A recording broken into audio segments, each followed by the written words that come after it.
Welcome back to the One Question Leadership Podcast. I'm Glenn Caruso, head football coach at the University of St. Thomas, and so happy you tuned in. My dad was the single greatest man I ever met. He used to tell me, Glenn, I'm not going to tell you how to be a man. I'm going to be a man. I'm going to let you watch me, and you're welcome. That always struck me very deeply. My dad never intended to try and make my path easy or smooth or devoid of any hurdles. He understood that very strain and struggle was part of the journey that's going to make every one of us into the person that we're intended to be. I would encourage everybody to think when they're leading people that our job is to prepare the child for the path and not the path for the child. And remember, if we're doing it right, we're coaching football for life.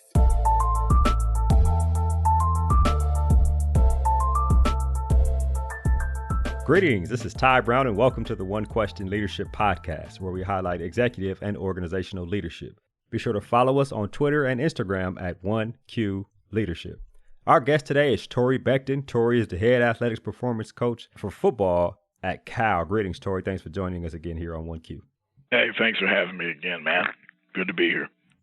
Now, Torre, you and I talked a couple weeks ago about keeping the football players there motivated when there wasn't a season going on in the Pac-12, about trying to keep the guys motivated. Your saying was they didn't come to college just to train, right? You actually have them training. You talked about a lot of the COVID protocols you put in place. One thing you said was you've been in more meetings than you had ever been throughout your 20 years within the profession. What I wonder now is, of course, just recently, the Pac-12 announced that they will start football up here in a few weeks. And I imagine that training has probably changed a bit, right? Now you know there's a start date. And I wonder what the effect that has had on the players, that effect that has had on you as the coaches, the football coaches also, and really anybody really in your industry across the country. How have you made a transition to preparing for a season now when before it was like, hey, we got to keep these guys motivated to understand that they are here for a purpose? Well, it's a lot to unpack, even in your question and with everything changing so quickly. I mean, again, we talked a couple of weeks ago, like you said, and the conversation was totally different. The conversation was, as you stated, about protocol and organization as far as mitigating some risk and making sure that we aren't putting our kids in danger of COVID. Like I said before, creating a negative COVID environment. And now you fast forward 2 weeks, and here we are, meeting as a coaching staff, attempting to figure out, okay, what's the best way to get ourselves ready for camp? Because now we have some things in place that have proven that, hey, this helps us with COVID. We'll be able to manage this situation better. The conference feels confident playing ball. And now we have to, for all intents and purposes, get our team ready to be a team again. One of the biggest things was that, once everyone got the stay-at-home order, and teams essentially dispersed on some levels. And now it's a matter of kind of reeling everyone back in. University of California had done remote schooling since we had been given our stay-at-home order. So now it's an opportunity for us to start really, opportunity and a challenge, honestly, for us as a staff to start coming together in the leadership frame of mind to get our kids back to a place to where they understand, like, okay, it's football time now. The routine of being a football player, the routine of going about my business the same way. These kids, a lot of them have been regular students up until this point. I know a lot of people like to say, stay ready so you don't have to get ready. Well, being that we're in a pandemic that none of us have ever experienced before, that entire thing became extremely, extremely challenging. I imagine it did. And real quick, most of those guys have probably never been a regular student, maybe in their whole entire academic career, maybe back in junior high or something, but in terms of always being a student athlete. So that's a big change. Right. Those guys, a lot of times football players, their days are planned out, or student athletes at any level, their days are planned out from the time you get up in the morning, you go to breakfast, then you have treatment, and then you go to the next thing, whether it be lifting weights or study hall or class. Then you come back for meetings and practice and whatever the case may be, more tutorial at the end of the day. And now all of a sudden, we're not totally out on their own, but it's quite a different world for these kids. Obviously, a university like ours has got to take care of the kids and support them from an academic perspective as best they can. But again, this is a pandemic, and as much as we like to say, and I'm pretty sure a lot of other schools like to talk about how well they've managed and handle this pandemic, it is something that none of us have ever experienced before. So talk to me a little bit about that transition. Tell me about the Obviously, you see the news. You see, I think it was Big Ten decided to reinstate first, and I think Pac-10 followed not long after. Talk to me about that news, about some of the meetings you were in and that being announced. Of course, before we talked, and you said that you have been in more meetings than you ever been in the entirety of your career with the lockdown and with Zoom and things like that. And obviously, a big announcement like that called for more meetings. So tell me about that process as it was laid out to you from the athletics department on through the football coaches, through you guys, and up and down, and some of the immediate things you had to put in place to get started. Yeah. Well, one of the first things is that, we were keeping ourselves as much as possible in a state of readiness because we were preparing to play early in 2021. So we had some things going there.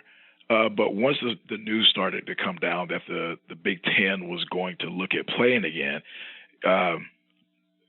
for no other reason than the Pac-12 and Big Ten had kind of been in lockstep in this situation, we had to start, very, very low-key and very quietly, kind of mentally preparing ourselves like, well, look, if the Big Ten is going and all the other Power Fives are going, then the chances are that we're going to kind of get the green light here, especially if we can get some things in place as far as testing goes, being able to test the players every day or frequently or more frequently per week, and the staff and anyone that's going to be in contact with them. So we kind of had an idea of what was coming down the pike. And from there, the conversation started picking up with the coaching staff, and between medical and myself, we get back on the Zoom calls, and now it becomes, okay, we have an amazing COVID plan in place.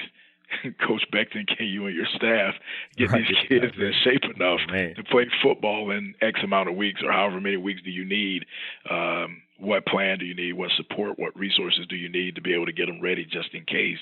If the Big Ten is starting on this date, then the likelihood is that we'd be starting, if we did, around sometime close to that. So from there, it just became a great deal of organization, a lot of checks and balances, so to speak, conversations between myself and my staff, as well as the football coaching staff and myself. Primarily, my approach is, if we're going to play football, we got to understand that we're not going to get everything back that we just lost in 6 months. We're not going to get that all back in 2 weeks. We're not going to get it all back in 4 weeks. Now, we train for it. We'll push for it. We'll strive for it. But realistically speaking, we're not going to be able to get everything back in the condensed amount of time that we have.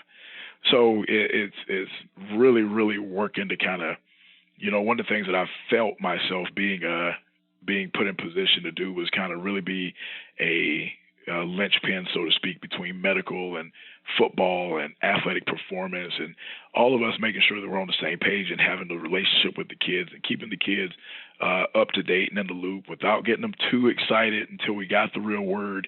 And once we got the word, really, really giving them that confidence that, hey, the way that we're doing this is for you guys. We obviously have to keep in mind COVID, but we obviously have to get ourselves ready to participate in football and be able to handle the rigors of the sport.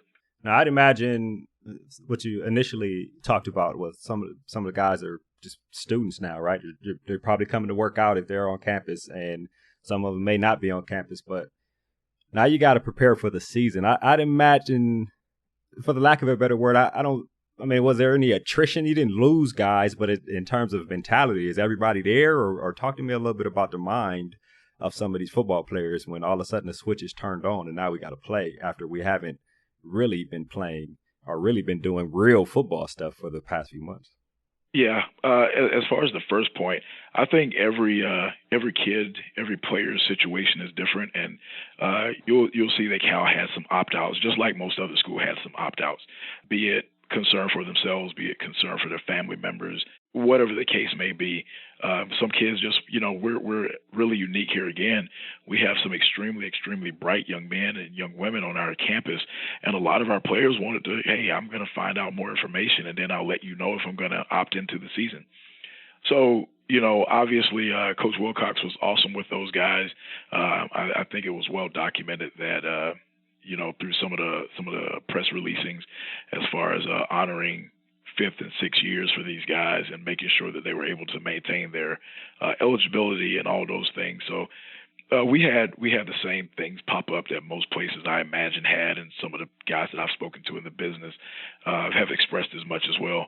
But as far as the kids that are here, as far as the kids who are opting to play and deciding to move forward with us, it's going to be a little bit of a shock to their system. And the biggest thing to me is, we've always presented this thing with our kids that, for you to play this game at a high level and reap all the rewards that you want and all the awards you want from football, I'm step one. So you have to get through me and my staff and what we have for you so that you can progress yourself on to practice and you can progress yourself onto the field to play on actual competition. So the good thing about our guys are they're a rugged bunch. They're a rugged bunch of guys, and they know that it's going to be a challenge. They look forward to the challenge from us, especially in the athletic performance side, because they trust that the challenge that they're going to face is going to set them up to succeed.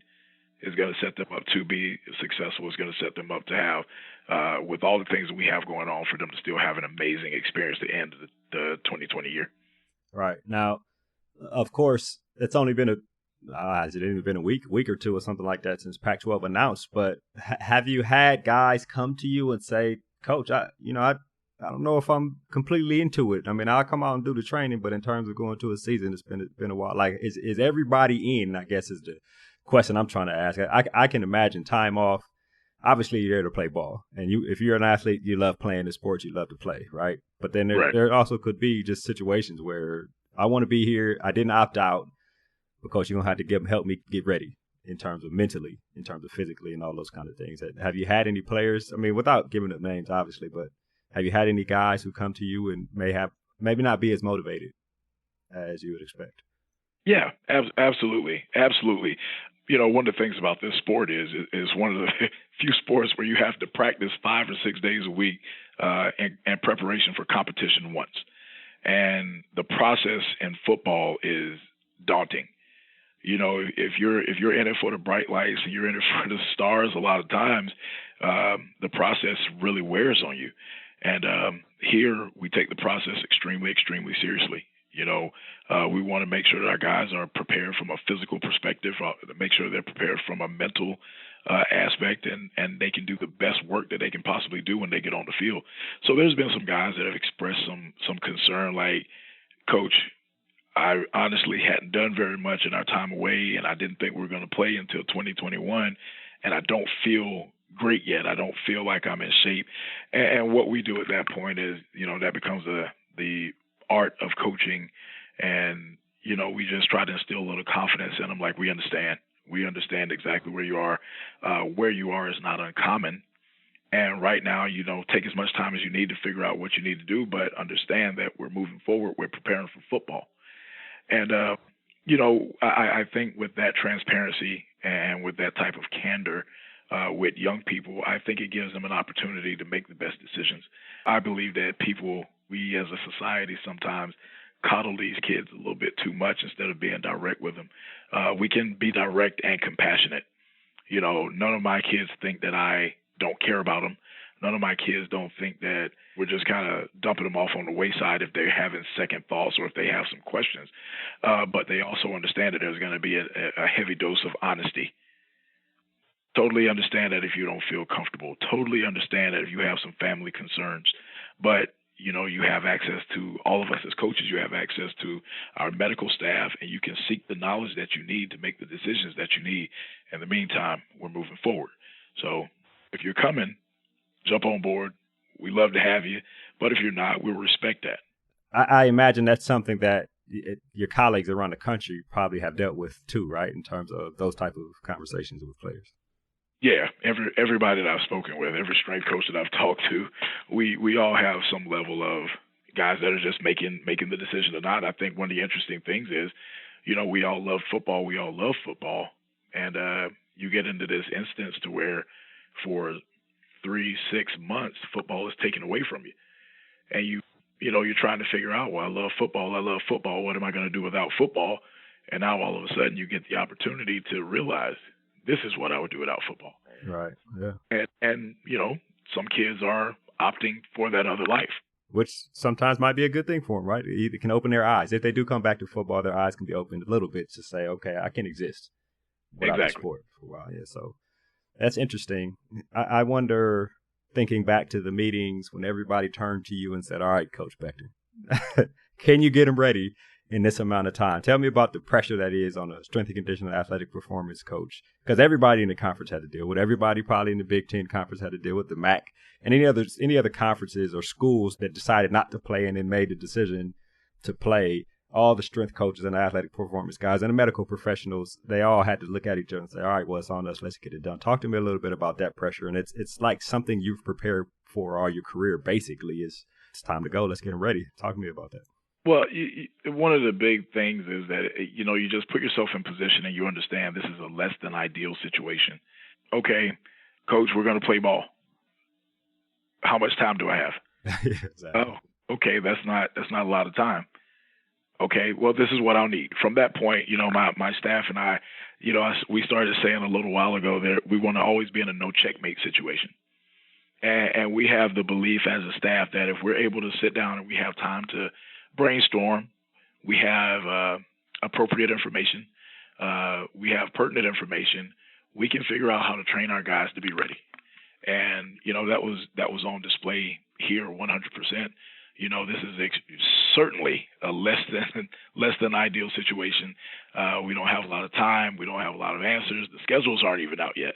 And we still have to get our guys ready. So as we're getting the information, as the information trickles in, my staff and I are staying ready on the communication front, on the training aspect front.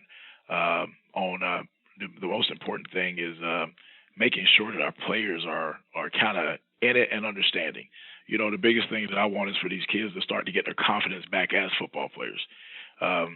They're strong usually, powerful, athletic and fast and healthy and in great shape. And right now, honestly, I'll be honest with you, a lot of my guys weren't in shape. And at that point, we start preaching to them, no checkmate, and we're not going to cry over spilled milk. Decisions were made. You didn't think we were going to play, so you opted to not do certain things. You opted to not keep yourself a certain way.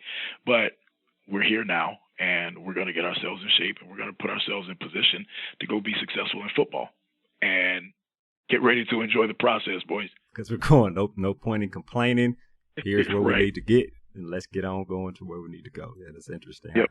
Of course, my philosophy has always been that the key to a peaceful existence is to master the ability to adjust accordingly. And it sounds like that's what you guys are going to have to do there at Cal, and really all in the Pac-12, Big Ten, the MAC, and any other school or conference who has decided to reverse their decision not to play so they can play here coming up in the next month or two.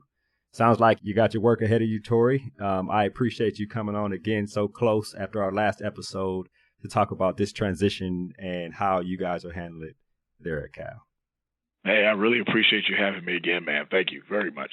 That was Torre Becton. He's the head athletic performance coach for football at Cal. And of course, this is Ty Brown with one question. And keep in mind, the role of a leader is to create and maintain an environment that people want to be a part of. And as always, be better tomorrow than you are today.